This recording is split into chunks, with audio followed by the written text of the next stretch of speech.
In today's video, I want to talk about a Christmas project, even though it's not Christmas. Hi, I'm Jamieson-Hirst of Chatterbox Quilts, and during the holiday season, which is just about, not even quite a month behind us as I film this, I ran across a project that I had created during a Facebook Live, about 7 years ago. And I have samples when I do those projects. I have samples, so I have some things that maybe not completed quite yet. And I had one in this particular case. So I was working with this mug rug, actually, showing you how to make this Christmas mug rug. Let's get the first sample out. This one here is what I actually created during that Facebook Live.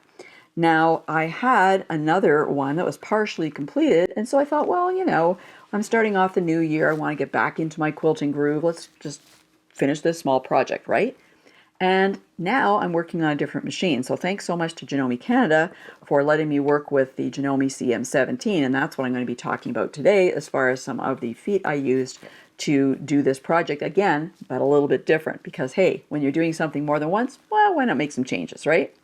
So I want to talk about some of the feet that come with this machine that I used that made it really easy to finish this project. All right, so I'm going to put the original sample over here. We can look at it again later, but let's talk about some of what I did with this particular project. So what I did with it to start off with, okay, I'm going to pull this back right now. There is no binding on this, okay? I did the pillowcase method. Now, if you're not aware or don't know what the pillowcase method is to create your quilts without adding any binding, check up above or in the description below and I'll put a link there for you. But once I had used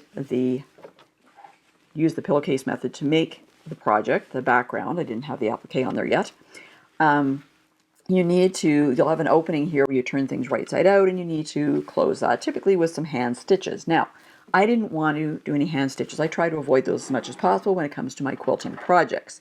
So instead, what I did is I used a combination of things on the machine. So what I used on the machine was the regular or zigzag, we sometimes call it needle play. So it's this one that's got this big space in the middle to allow your needle to move back and forth when you're doing decorative stitches. And then I also use my HP foot, or maybe I use the HP2 foot. They're both very similar. You can see the HP2 is actually on my machine right now. It uses the AccuFeet Flex system, so sort of like a walking foot system, if you will. And I often use it on my machine.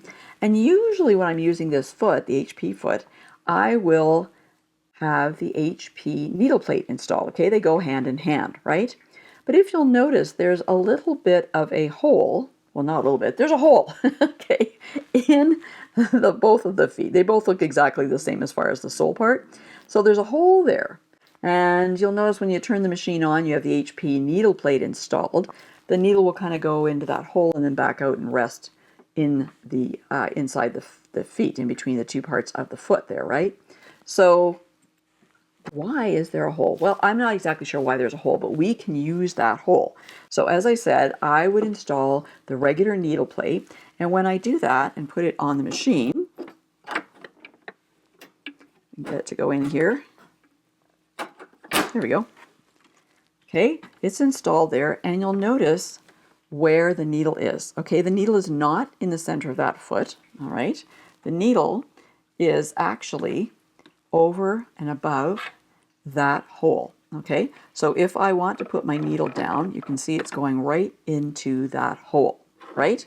Okay, that is not giving me a 1/4 inch seam. Okay, usually the HP foot or the HP2 foot give me a 1/4 inch seam, but you can see that from the edge of the foot to that hole is definitely not a 1/4 inch. It's barely an 1/8 if that. But it is perfect for this type of application when I want to close up a hole, because I've used the pillowcase method on a project like this one, and I have that opening that I need to stitch closed. So that's what I did. I used the regular needle plate and I used the HP2 foot, I think in this case. And you can see it gives me a very, very close to the edge stitch, right? A nice top stitch.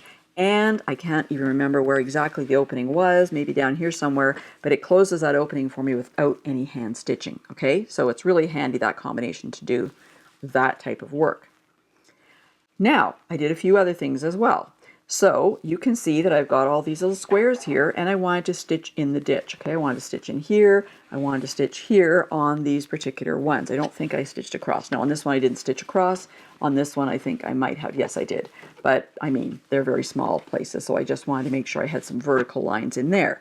So what did I use to do that? Well, again, to the rescue is one of the feet that come with the Janome CM17.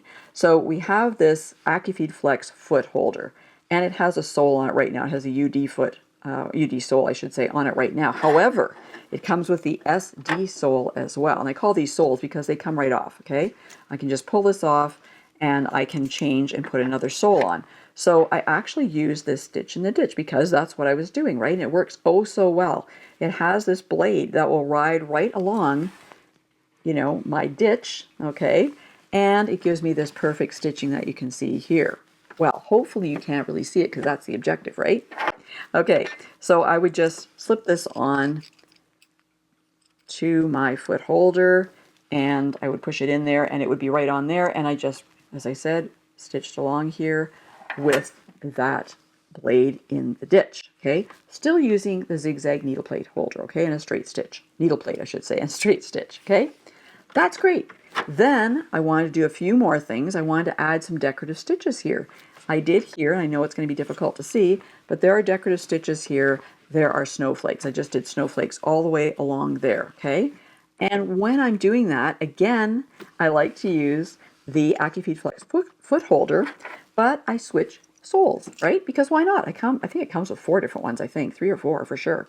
So I went with the UD one. Now the UD one gives you this great visibility. So as I go along, I can really see what's happening, and I often use the edge of my foot here to do some spacing. Okay, if I was doing like say a whole bunch of vertical lines, I could use the edge of that foot and just move over and keep going.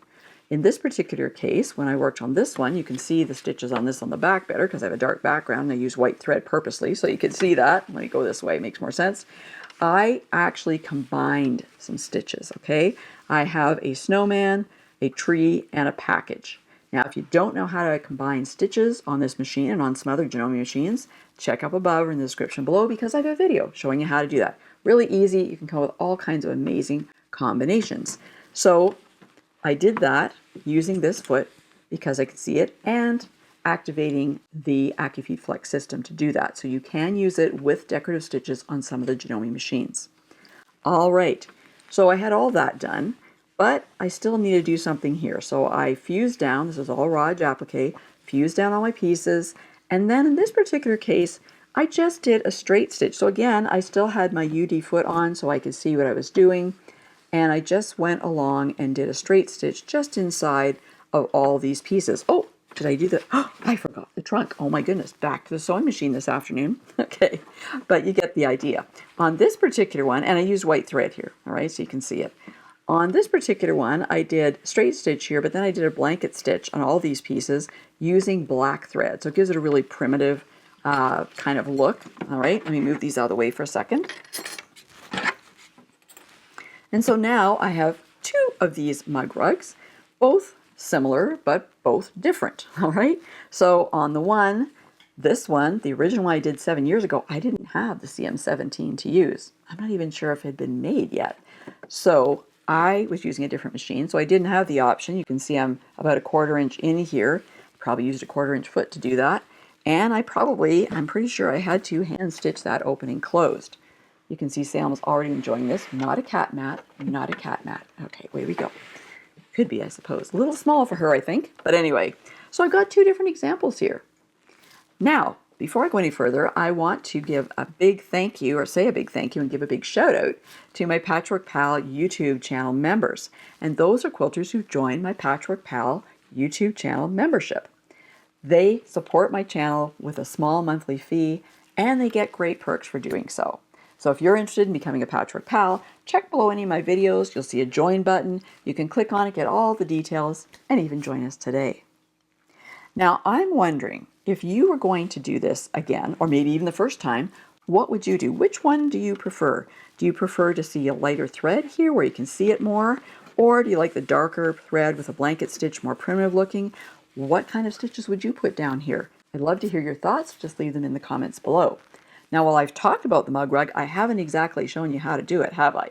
Don't worry, I got you covered. Check out this video that has all the information that you'll need. And for more helpful quilting information, be sure to go to my website at www.chatterboxquilts.com.